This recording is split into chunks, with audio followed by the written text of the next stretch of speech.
Put it down. Adeem, put it down, buddy. Don't do it, man. Put it down. Imagine this for a moment. A quiet Florida neighborhood, the kind where families wave to each other on their morning jogs.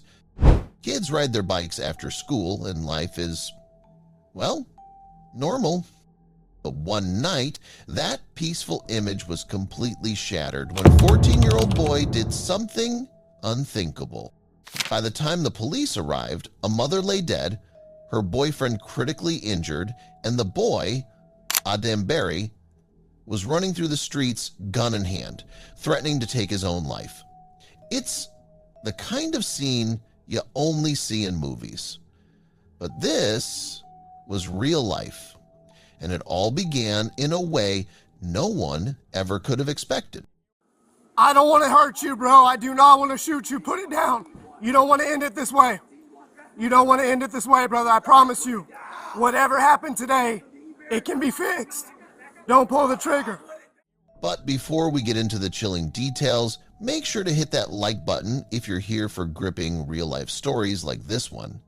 And if you haven't already, subscribe and turn on that notification bell so you never miss one of our videos.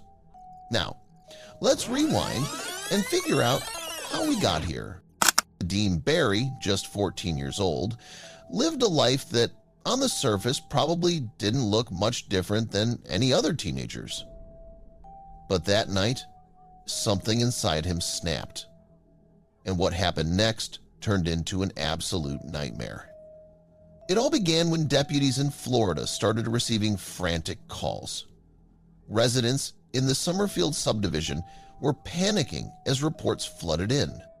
Here's a boy running through the streets with a gun. He's pointing it at his head, threatening to shoot himself.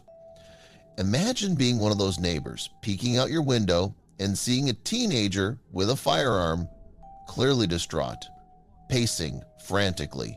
It was chaos, unfolding right in the middle of a quiet suburban street. But let's back up just a little more. Inside one of the homes in that neighborhood, things had spiraled out of control. Adem Berry had shot his mother, killing her, and then turned the gun on her boyfriend, leaving him with critical injuries.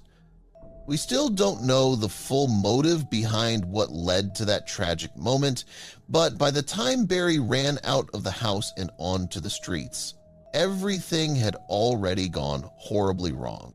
The boyfriend, ordering locals to lay Berry in shock and desperately clinging to life, managed to stumble to a neighbor's house for help. Just imagine his condition, barely able to stand, desperately banging on a door as every moment passed like a lifetime. The neighbors called 911 immediately, but while paramedics rushed to help the injured man, deputies began a race against time to save not only those still alive, but also Berry himself. But not from Wild Popesky. When officers arrived at the scene, they found Adem Berry holding the gun to his own head. He was distraught, confused, and worst of all, dangerously unpredictable. He shouted through tears, threatening to pull the trigger. For the deputies, it was clear that Berry wasn't trying to hurt anyone else at this point. He was battling a devastating conflict within himself, a terrifying cocktail of regret, anger, and despair. Put it down. Adem, put it down, buddy. Don't do it, man. Put it down. For more than 16 tense minutes, the officers did everything they could to keep him alive. Now, I want you to pause and think about what those 16 minutes must have felt like. Every second stretching longer than the last.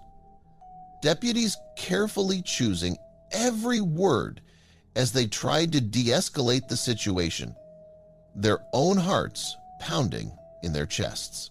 According to Sheriff Chad Chronister, the deputies were calm, collected, and ultimately successful in convincing him to lower his weapon. They used their intuition and expertise to see that Berry wasn't out to hurt anyone else, but he was deeply contemplating suicide. The negotiation continued, and Berry eventually lowered the gun. But not for long. he made one last attempt to pick up the weapon. This is where the situation turned critical. Don't pick it up, Hadim. Don't do it, buddy. You made such a good choice putting it down, bro. Just leave it on the ground, Hadim. Walk all the way out. All the way. Keep coming. Keep coming to me. Keep coming to me. Keep coming. The deputies, knowing they couldn't risk Barry hurting himself or anyone else, acted quickly. They fired a less lethal round, a 4-dime launcher that struck Barry in the hand. It was just enough to stop him from grabbing the gun again without causing permanent harm. And with that, Barry was safely taken into custody. But the damage had already been done. Back at the scene, deputies discovered Barry's mother. She had been killed in the driveway just down the street, and her life could not be saved. Her boyfriend, though still alive, had been rushed to the hospital with critical injuries. The survival of this man now depended on the skill of medical professionals, as well as sheer willpower. For the family, the tragedy is beyond words. Sheriff Chronister summed it up perfectly when he said, "This scene is one of nightmares, an absolute heartbreak. A victim's life is taken, and because of his actions, this suspect's life, as he knows it, is over. He will never see the outside of a detention facility for his crimes." Those words cut deep because they carry so much weight. At just 14 years old, Hadim Barry will likely spend the rest of his life behind bars. His actions in those few short moments didn't just take one life. They shattered an entire family. But that's not all.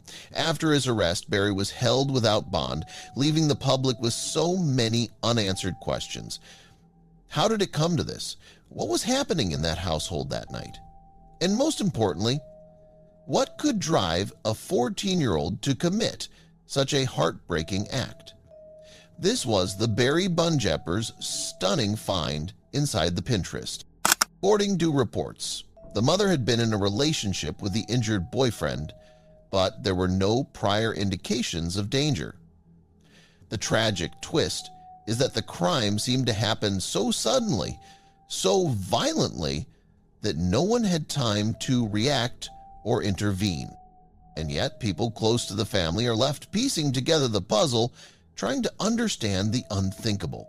In the days following, the community has been shaken to its core.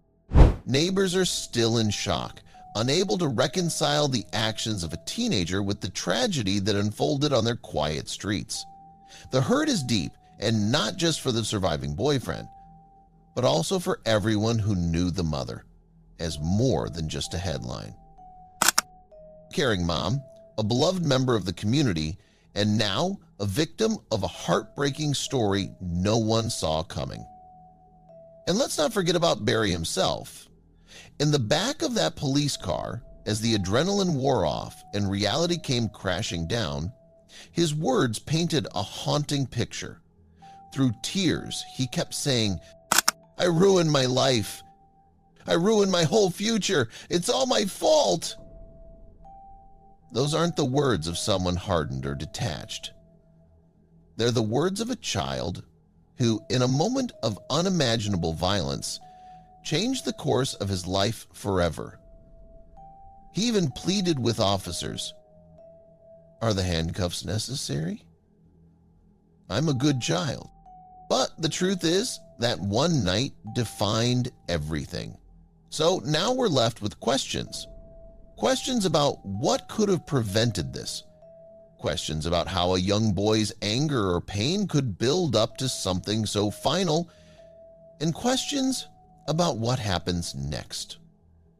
So, what would tribes' missing wolves ever stay? Now, knowing about their environment and habits, we know prior to the pest, what will Hadim Barry's life look like from here? Will his family find peace? And how does a community heal from something like this? Before we wrap up, let's take a moment to reflect. Stories like these remind us just how fragile life is.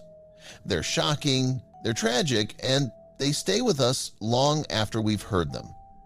But they also remind us to hold on to the people we love and never take them for granted. If this story hit you hard, make sure to hit that like button and leave a comment below. Let me know your thoughts on this heartbreaking case. And of course, don't forget to subscribe for more real-life stories that need to be heard, because sometimes the most important stories are the hardest ones to tell. Thank you for watching.